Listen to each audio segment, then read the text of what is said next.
Yes, so I am Jennifer and I work at Bodhi, and we are a wellness company and beauty company. So a little bit about me and how I've found myself here today. I have been interested in nutrition for a very long time. I obsessive and very early on the effects of diet on the body. And so my journey took me to study human nutrition, and I graduated from university 10 years ago. And my current life means I talk mainly about nutrition in relation to skin, but I'm hoping this today is the start of a more sort of in-depth nutritional education so I can help people in a more meaningful way and improve their overall health for life. So what is fasting?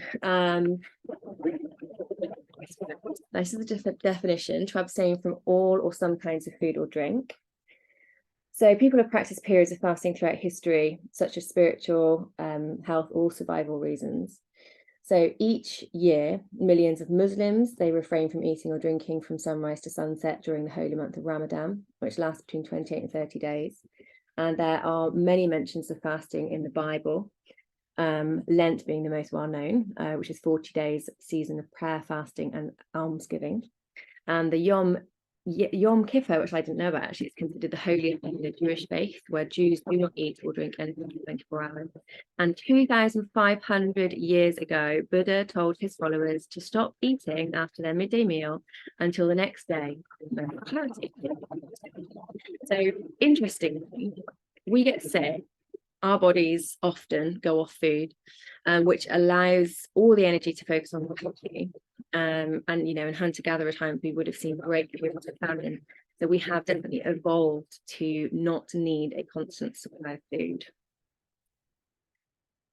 So you can fast for a day, all night, for multiple days. There are many variations. You can see there's lots of different names for many different sort of ways we can fast. Today we'll be focusing on time-restricted. So what are the benefits of fasting? There are so many benefits of fasting, and the research just seems to be getting more and more compelling. So this is by far, I think, one of the best reasons. So derived from the Greek word, auto means self and phagi means eat. So the literal meaning of autophagy is self-eating. It is our body's natural detox and self-defense, basically going around eating up all of the dead, diseased, or old cells. So ketosis.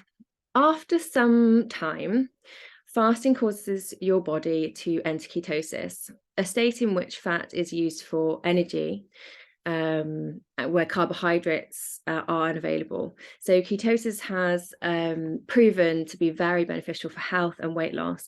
Usually it's associated with a low carbohydrate diet, so like the Atkins diet is what it's historically been known as.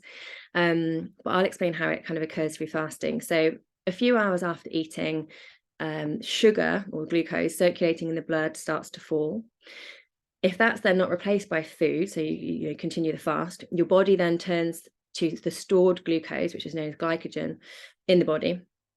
And then once the glycogen stores run low, after it's burned through all that, which is about 10 to 12 hours after the last meal, the body then turns to stored fat and ketone bodies. So there are many great benefits from cyclical ketosis, so not being in constant ketosis, but cycling it, from everything from brain, cognitive health, so everything from dementia to cancer risk. It's really had some astounding effects. So for instance, regular bouts of short-term fasting can not only reduce the risk of getting cancer, but it also enhances the effects of chemotherapy if you were under treatment. And the potential impact on preventing dementia is incredible, and dementia being one of the highest sort of death rates now in the UK, it's definitely something worth considering.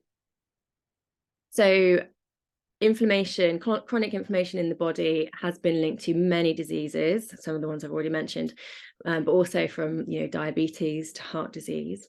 So by reducing the low-lying inflammation, by allowing the body to have a rest, it can reduce the risk of disease.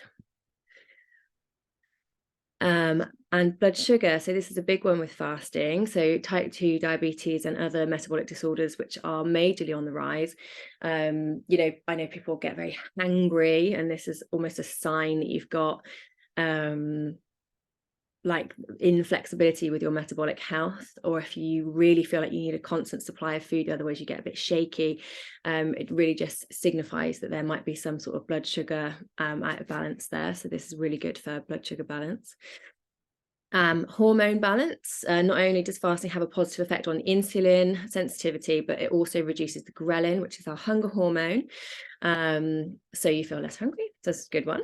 And visceral fat reduction. So it's been suggested that fasting helps to reduce visceral fat, which is the unhealthy fat that accumulates around the stomach area, or around the middle, and it accumulates around the organs, and it's, you know, been linked to the very increasingly diagnosed non-fatty liver disease, which, yeah, I hear about that getting diagnosed all the time. There are so many other benefits, like improved cholesterol. We haven't even mentioned weight loss, which is a really big one. Cellular repair, reducing aging effects, and mood and focus. There's so many benefits of fasting. But I would just like to caveat that fasting is not the only way to improve health. It is just, in my opinion, an easy step to sort of get into a healthier lifestyle. So what can you consume during a fast?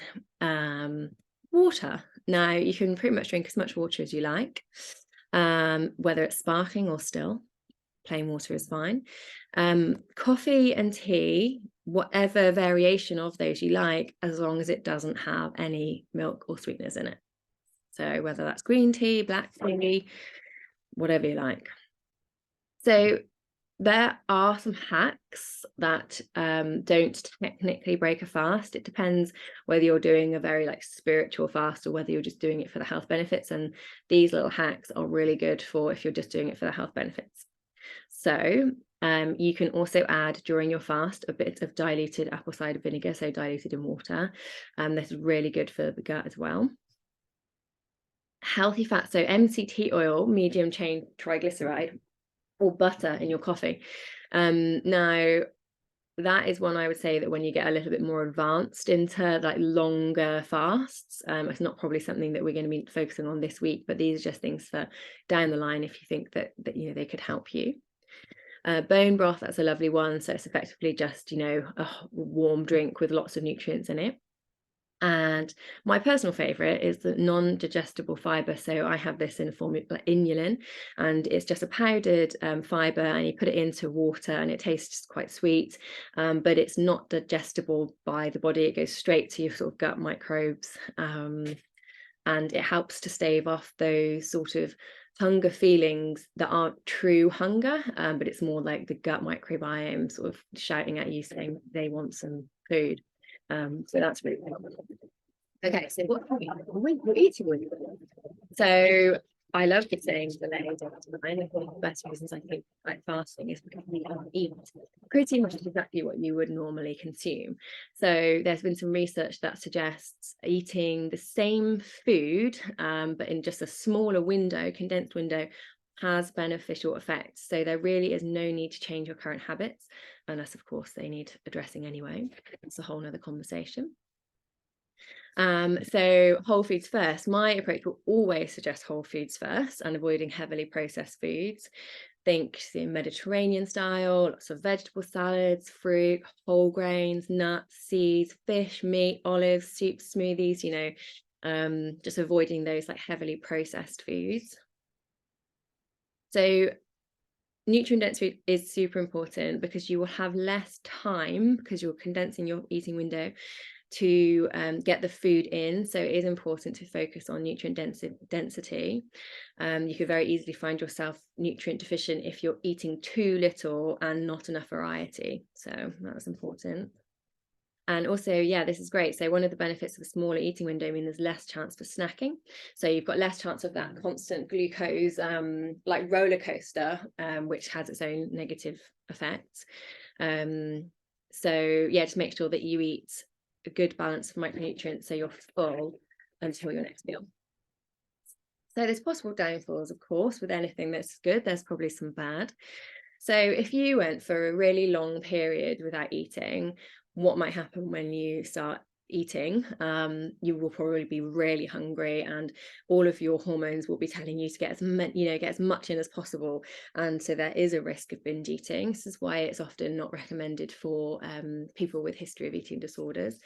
So just being mindful of this, and if you do find that actually when it comes to the point when you are breaking your fast, if you feel so starving hungry, you just want to eat everything, then you've probably gone too long, or maybe not eaten the right things the day before to allow your body that longer fast, maybe not enough fats and things like that. We've just mentioned this, so it's about having nutrient dense foods in your window, because as I say, it can be very easy to find yourself deficient if you haven't got enough of the right foods. Digestive issues, yes, so some people have experienced whether it's constipation or bloating or even diarrhea, because again, you're making a change and it's having an effect, and these normally subside after you've sort of given it a go for a little while. But again, just take it easy and start with small fasts, with the right foods in. Increase urination. So as your insulin levels drop, the body triggers the kidney to lose water that the insulin has been storing. So actually, this is often quite a common side effect. Female hormones. So for most of the research on fasting has been done on males, so we know that all the effects are great for males, but obviously females having the very different cycle. The week before your period, you will not want to be fasting, because that is time for sort of rest and recovery, and fasting does put stress on the body, but it's a hormetic stress, so it's a good stress for the body, but it's still stress, and that's that week for females. You just don't want to be adding anything to that. So perimenopausal women also need to be mindful if they're still having cycles, and menopausal women if they're still having cycles. And medicine supplements. So if you have to take medicine with food and you have to take it multiple times a day, that is just something, or a limitation, that you have to be mindful of, and to plan your fasts around that. And another thing, fasting may have some negative sort of press at times, because in my opinion, it's because the food industry can't make any money if people are skipping meals, and the pharmaceutical industry can't make any money if people are becoming well without medicine. So that's just just be mindful if ever you see anything negative about fasting. Okay, so how to fast. So there are various options, which can be adapted to suit every routine. As we said before, there's lots of different types of fasting, but we're focusing on time restricted eating, which has an eating window and a fasting window.